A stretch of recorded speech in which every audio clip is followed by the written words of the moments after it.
Welcome back to London Beautiful Life. Today we're in Leicester Square at Cineworld for the CBeebies premiere for Robin Hood.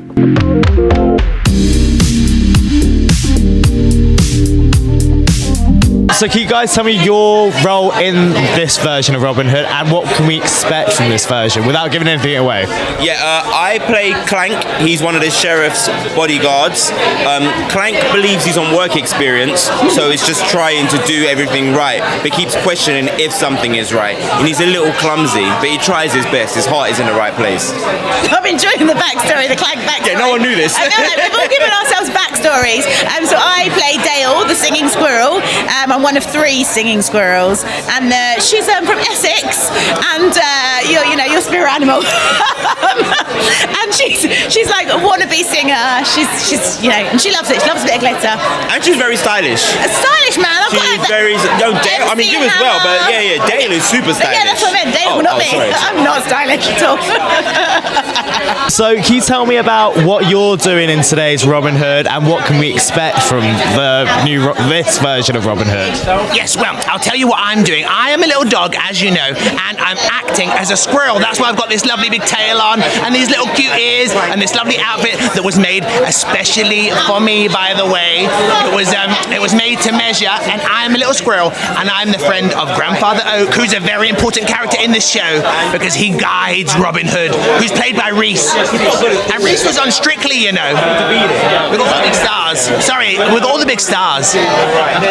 Oh wow, I haven't caught up with Strictly yet, but I will. So obviously, what has been, you've done plenty of pantos. What's been your favourite panto you've ever done, or the favourite panto you've ever watched? Well, I think this is my favourite show, you know, because I've got a really big part this time. Woohoo! And also, I love the songs and the dances. They're so good. Yeah, all of the dances were choreographed by my friend Hayley, and all the songs are written by Banks and Wag, and they're great. So how has your year been? If you could sum your year up, how would you sum it up?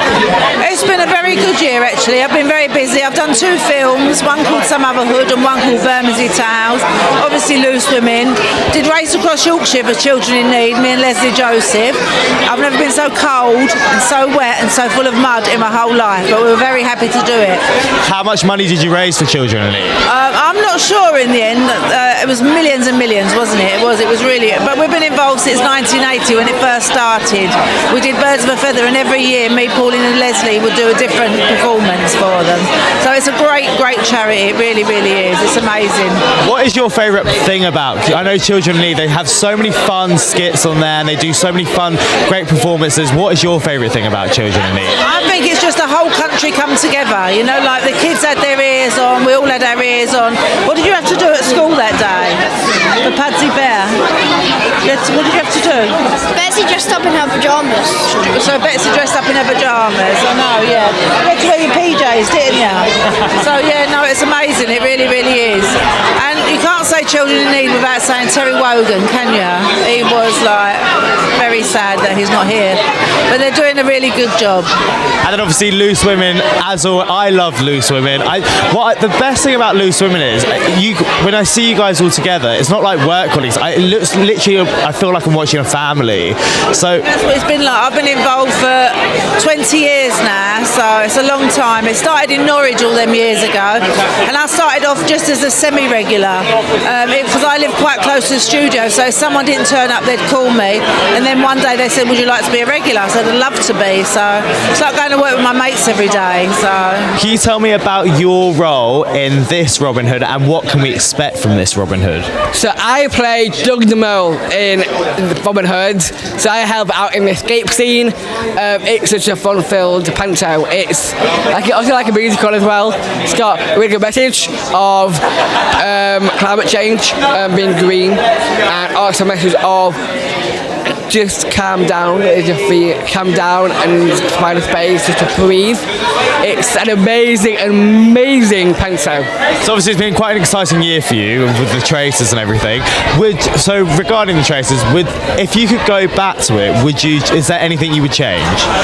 Yeah, it's a good question, and it's one I get asked very rarely, to be fair. So 100% I would go back to it. I think it would be a very different game if I did go back, because I had a good gameplay okay in Series 1, but obviously we were quite emotional. We didn't know what we were doing really. We sort of fumbled our way through that. But yeah, if I went back, I would tweak my game plan and not get so emotionally involved this time and stick to the plan. How does it feel that, like, you guys have won a BAFTA, like, and other numerous awards? How does that feel? I think the team behind Studio Lambert, BBC, I mean the production, that show worked because everyone brought something to the table, not just the cast, the production, all the hard-working people in the background, and it just worked really well. Yeah, I mean this year I was up against the Queen in TV Moment of the Year, so I'm going to dine off that for the rest of my life. So yeah, TV Moment of the Year. It's been crazy. I go for a meal deal at lunchtime and people asking me for selfies, so it's been a bit strange, yeah. But it's all good love and it's all positive, so I love it. So we have to quickly talk about the Traitors. What was it like? Was it mad? Tell me like the ins and outs. How did you generally feel when you were there? Because you must have been so paranoid half the time. Well, for a start, being in the Traitors was a wonderful experience, really was, and I wouldn't change it for anything. And being there, it was like being with a big family. The problem was you knew there were a couple in the family that were a bit deceitful and holding things back. But on the whole, I would say if you want to find yourself a little bit, that's a great program to go in. Seriously, yeah, all sorts of emotions, up and down. Yeah. If you could change anything you did, or if you had to go back again, what would you do differently? Do you know what? People have said that to me, and that's a really good question. I wouldn't change a thing. I would be exactly the same. I was myself the whole time, and yeah, it's the luck of the draw. Yeah. Were you glad with who won, or is there anyone you would have loved to have seen win? I think I was glad that the Faithfuls won. However, you know, you look at it and you think there were more Faithfuls that put more into it. Now, Maddie, for me, was the number one Faithful because she was on it. She knew from the beginning that Will was a traitor, and sadly for her, if she'd come out and said that she was an actress in the first place, I probably would have gone with her. But because there was that doubt that she'd hidden something from us all, that's where the doubt sinks. And you've got to be honest, you've got to be up front, and you've just got to be yourself. And if she was herself and said, I'm an actress, and she said, Will, I'd have gone with her because she was gorgeous in there. And we're friends, we're still friends. Can you tell me your favourite ever Panto that you've seen? It doesn't have to be one that you've been in, just one that you've seen in the past.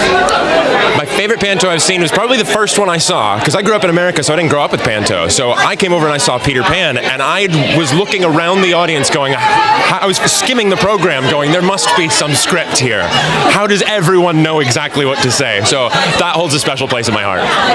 I wish I was there for that. I would love to take an American to a Panto. It was really fun, but also very strange because I was like, everybody's being so rude and talking. So what is your Christmas plans this year? Are you going back to America? Do you stay here? Gonna hang around and have Friendmas. Me and my partner are gonna come down to London and hang out and just enjoy the winteriness of London. So can you tell us more about your role in Robin Hood and more about this story of Robin Hood?